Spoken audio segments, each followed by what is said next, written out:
थोड़ा सा और चेंज कर रहा हूं। अब मैं प्रोटैगनिस्ट को मेन कैरेक्टर कहकर बुलाऊंगा। तो चलिए शुरू करते हैं बिना किसी नौटंकी के।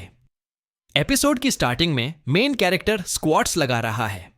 जब वह रुकता है तब टकले सीनियर उसे कहते हैं कि तुम डिफरेंट एक्सरसाइज क्यों कर रहे हो। मेन कैरेक्टर कहता है, सीनियर मंक ने मुझे परमिशन दी है कि मैं अपने तरीके से प्रैक्टिस कर सकता हूं। आप उनसे हायर रैंक के तो नहीं हैं। सीनियर गुस्सा करते हुए कहता है, तुम बदमाश।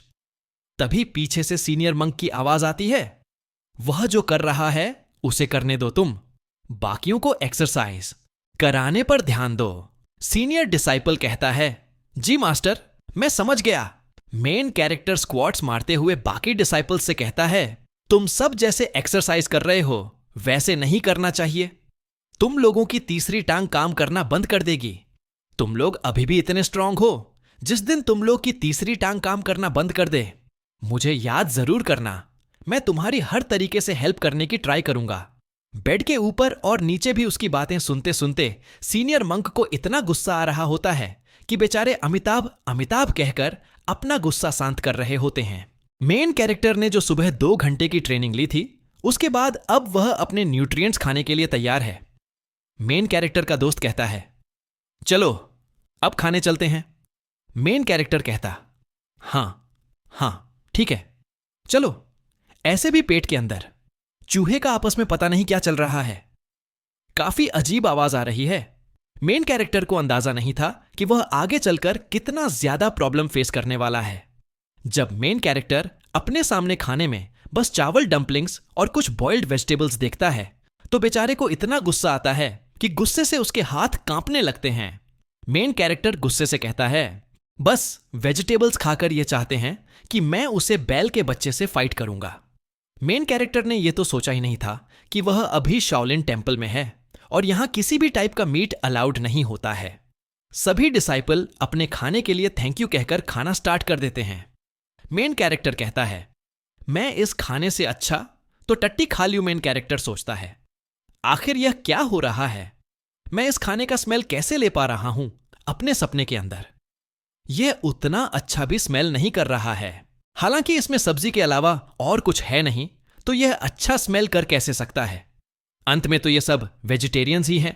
मेन कैरेक्टर गुस्से से थर-थर कांपने लगता है और जोर से चिल्लाते हुए कहता है, यह क्या नौटंकी लगा रखा है तुम लोग, इसे खाना कहते हो। इससे अच्छा तुम लोग मेरी टट्टी खा लो। सामने से आवाज आती है, खाने के बीच में बात नहीं करते, चुपचाप खाना खाओ। मेन कैरेक्टर सीनियर पर चिल्लाते हुए कहता है, हमने सुबह से अब तक बस ट्रेनिंग ही की है। क्या यह कुछ ज्यादा ही नहीं हो जाएगा कि तुम लोग बस मुझे खाने में यह सूखी सब्जियां ही दो। सीनियर गुस्से में खड़े होकर चिल्लाते हुए कहते हैं, खाने टाइम भौंकना बंद करो। दूसरा, सीनियर कहता है, क्या तुम ऐसे ही सबकी इज्जत लेने वाले हो। तीसरा, सीनियर मेन कैरेक्टर के सामने आते हुए कहता है, यह ऐसे नहीं मानेगा, इसे एक लेसन की जरूरत है। मेन कैरेक्टर सोचता है, यह सब मुझे इतना घटिया खाना देने के बाद मुझ पर ही गुस्सा कर रहे हैं। इतना ज्यादा एक्सरसाइज करने के बाद मुझे प्रोटीन की जरूरत है। मैं इसे ऐसे ही नहीं जाने दूंगा। मैं अपने मॉर्निंग एक्सरसाइज को ऐसे ही वेस्ट नहीं होने दूंगा। तभी पीछे से आवाज आती है और मेन कैरेक्टर पीछे देखता है। सीनियर भी पीछे देखकर हैरान हो जाते हैं। सीनियर चिल्लाकर कहते हैं, हेड लीडर, आप यहां क्या कर रहे हैं। यह शाओलिन टेम्पल के फूड हॉल हेड लीडर है, ह्युन मुन, जो शाओलिन में खाने का ध्यान रखते हैं। हेड लीडर कहते हैं, मैं बस यहां से गुजर रहा था तो यहां भी आ गया। हेड लीडर मेन कैरेक्टर से कहते हैं, तुम्हें देखकर लगता है कि तुम्हें कुछ ज्यादा ही भूख लगी है। अगर यह खाना तुम्हारे लिए इनफ नहीं है तो तुम और भी ले सकते हो। मेन कैरेक्टर कहता है, नहीं, खाना इनफ है।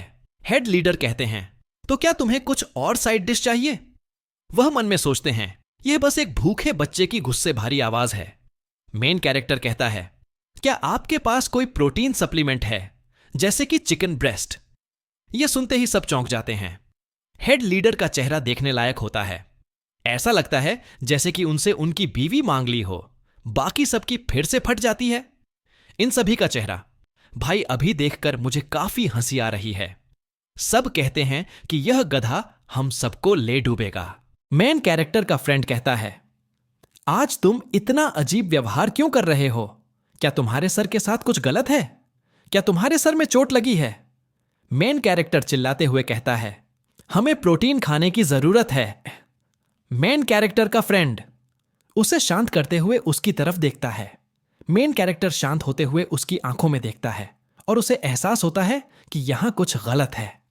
मैं जब एक्सरसाइज किया तब मैं थक गया और मैं इस खाने का स्मेल भी ले पा रहा हूं। अगर यह सपना होता तो अभी तक मैं उठ गया होता। बस मुझे यह मत कहना कि यह सब रियलिटी है। धत तेरी के, लगता है मुझे पहले इस सिचुएशन से बाहर निकलना होगा।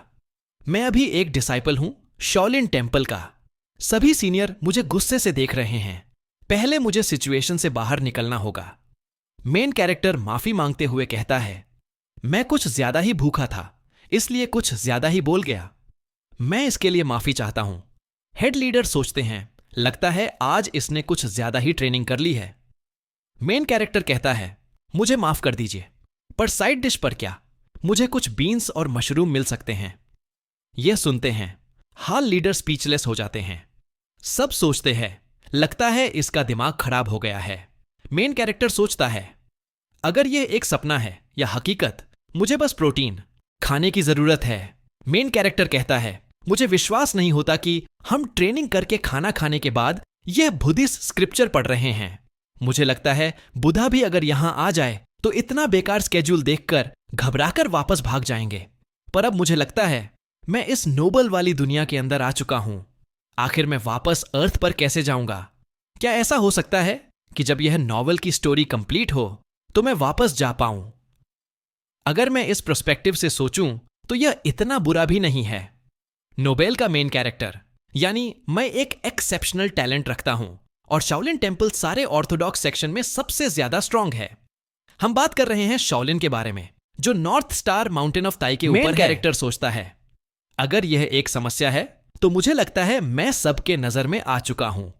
जो कुछ भी मैंने किया है उसके लिए अब मुझे काफी ज्यादा स्ट्रगल करना पड़ सकता है। मैं उसे फाइट को जीतकर इन लोगों को अपना ट्रेनिंग मेथड साबित कर दिखाऊंगा। सीन शिफ्ट होता है। सीनियर हेड लीडर से माफी मांगते हुए कहते हैं, मैं उसे बच्चों की तरफ से माफी चाहता हूं। हेड लीडर कहते हैं, वह एक यूनिक बच्चा है, उसके अंदर कुछ बात तो है। हेड लीडर मंक से पूछते हैं, तुम क्या सोचते हो मेन कैरेक्टर के बारे में? मंक कहते हैं, मैंने उसे 7 दिन दिए हैं, उसे फाइट करके अपने आप को सही साबित करना होगा। हेड लीडर कहते हैं, मोंक से तुम सच में बहुत ज्यादा चालाक हो। मुझे इस आइडिया से ज्यादा बेहतर और कुछ लग नहीं रहा। हम बुद्धिस्ट प्रैक्टिशनर होने के कारण किसी भी डिसाइपल को ऐसी छोटी बातों के लिए पनिश नहीं कर सकते। पर तुमने कहा कि मेन कैरेक्टर उसे भैंस के बच्चे म्यूगंग से फाइट करेगा। जैसा कि मैंने सुना, मेन कैरेक्टर के ओपोनेंट के बारे में बात हो रही है कि वह अभी तक का सबसे ज्यादा होनहार और टैलेंटेड डिसाइपल है। अब नैरेटर की तरफ से कहानी बताई जाती है। हर साल शाओलिन टेम्पल में हंड्रेड्स ऑफ न्यू स्टूडेंट को लिया जाता है। इसमें से काफी शाओलिन टेम्पल छोड़ देते हैं क्योंकि वह यहां का हार्श ट्रेनिंग मेथड से खुद को ट्रेन करने में स्टैंड नहीं कर पाते, और बचे हुए स्टूडेंट में से कुछ ही बेसिक मार्शल आर्ट सीख पाते हैं और आउटर सेक्ट में जाते हैं। अंत में बस 10% डिसाइपल ही बचते हैं जो में टेम्पल ज्वाइन कर पाते हैं। इसलिए इस पीरियड को फर्स्ट क्लास डिसाइपल और एल्डर को आमतौर पर कंप्लीट मंक की उपाधि नहीं दी जाती। लेकिन मेन कैरेक्टर का ओपोनेंट एक यूनिक केस था। वह मेन कैरेक्टर को एक अच्छा लेसन सिखाएगा